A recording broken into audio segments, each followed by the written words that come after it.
My next guest has sold over $800 million in New York City real estate. 800 million, that's a big number.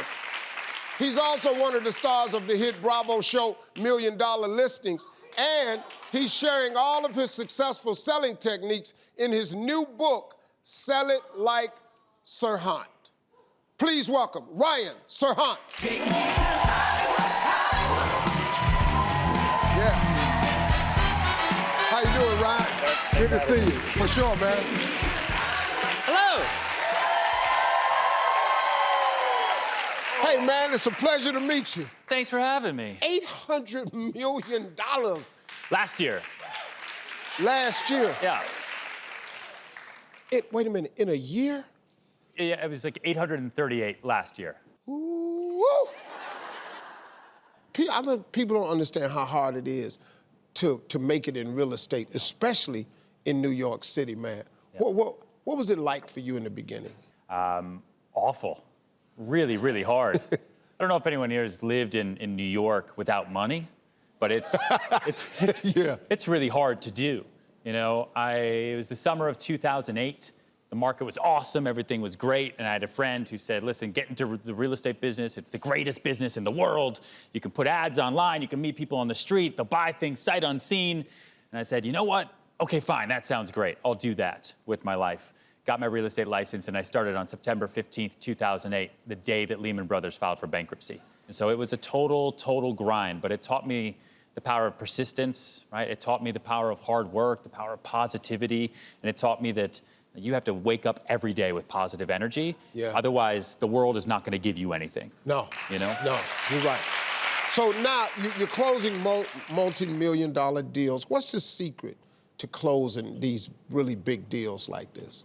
The biggest secret is not to focus on selling.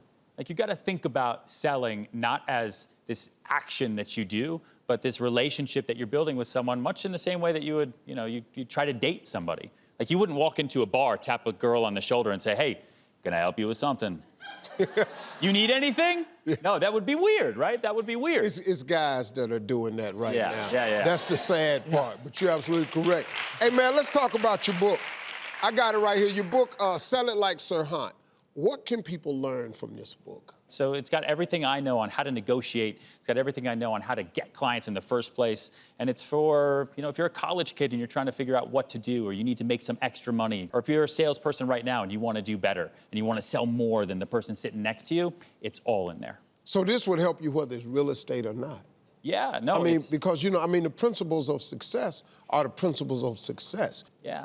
Well, let's do this, man, because you're one of the go-to real estate agents in the country. We got a few buyers and sellers here that's in need of some advice. Where's Sarah and Bria? My daughter and I are looking into purchasing some rental properties as a form of passive income. So I was wondering if you had any tips that you could share to help us get into the rental property business? Sure. That's a question I get a lot, actually, because it's a great side job, right? But the biggest mistake I see people make is they buy something that's overwhelming, right? Your first property should be something that's manageable, something that if you had to, you could live there too and still cover expenses. It should be something where if you need to fix the microwave, you need to paint it, you need to go over there and clean it, you can do it. Okay. So just focus on a single property that's manageable and take it baby steps. See how that goes and then go for more. Okay, great, wonderful, Yeah, thank that you makes so much. sense. Hey, folks, stick around because Ryan is answering more questions when we come back, so don't go away. We'll be right back.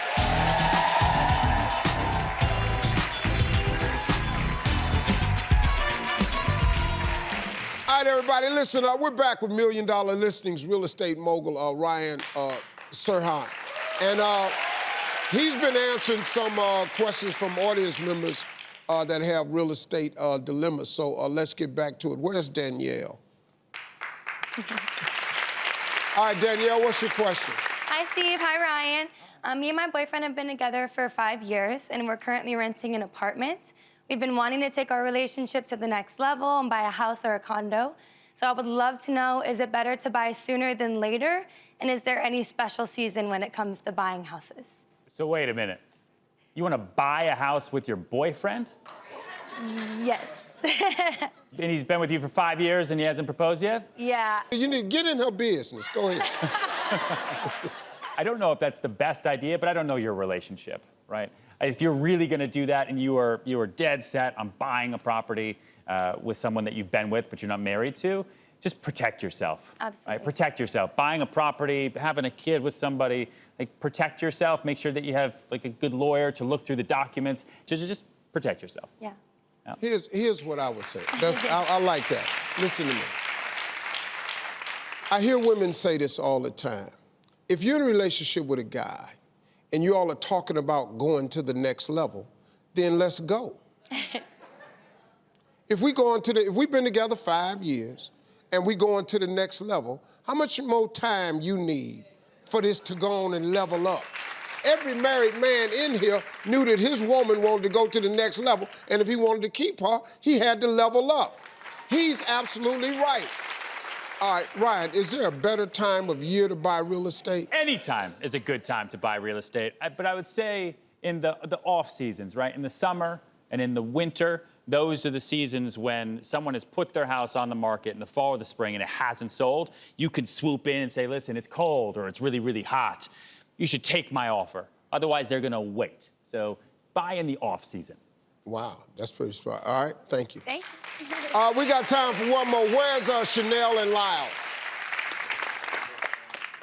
Hi, Steve and Ryan. We're Chanel and Lau, and we put our house on the market about, 25 days ago? 25 days ago. And we've got a lot of traction, but no solid offers.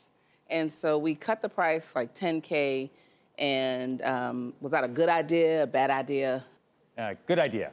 I work with a lot of sellers who wanna wait, right? They procrastinate. They don't think it's the price, they think it's the market, they think it's the buyer's fault, that they don't like their Star Wars themed kitchen. Like, sellers always blame everybody else, but you're smart. It's in this market today, price is first and foremost. And in those first 30 days, that first impression means everything to people. So you're showing the market that you are ready to go. You're a real seller, and you're not just gonna sit back and wait for someone to come through. So I think good on you, that was smart. So this is their house right here. This is you all's house? Yes. Yeah, that's my backyard, brother. Well, this is a free commercial right here. Look. Hey, thank Your you. house is for sale. It was for $549. Smart. was We $550. were at $559, bro. And we Which is priced- smart. You got to remember, too, people search for real estate in $50,000 to $100,000 increments. So being priced at $569, that puts you in a price category of $600,000. Imagine you're shopping, right? And you look at a wall full of shoes. You go in there looking up to $50, all right, that looks good. But if you're forced to look at things that are up to 60, 70, 80, right, more money, you're gonna say, wow, those shoes look great. My original budget, that seems too cheap. And so you're gonna be passed over. So being priced at $549, that gets you every buyer who is gonna buy up to $500, and now they push themselves to say, listen, I'll go up to $550, but that's it. Now you're gonna get a whole new buyer pool. Just ways you gotta work the market. That's good advice right there. No, that's really good because I was gonna ask you that. Yeah, you have to use the system against itself. You gotta think like a buyer if you're a seller, right? And if you're a buyer, you gotta think like a seller. And then it's just kind of that power of kind of working with people to get what you want at the end of the day. So it's smart. Look, man, you got a $540,000 crib, got a pool, a great view, nice lines in the house. After this ad, this gonna sell. It should.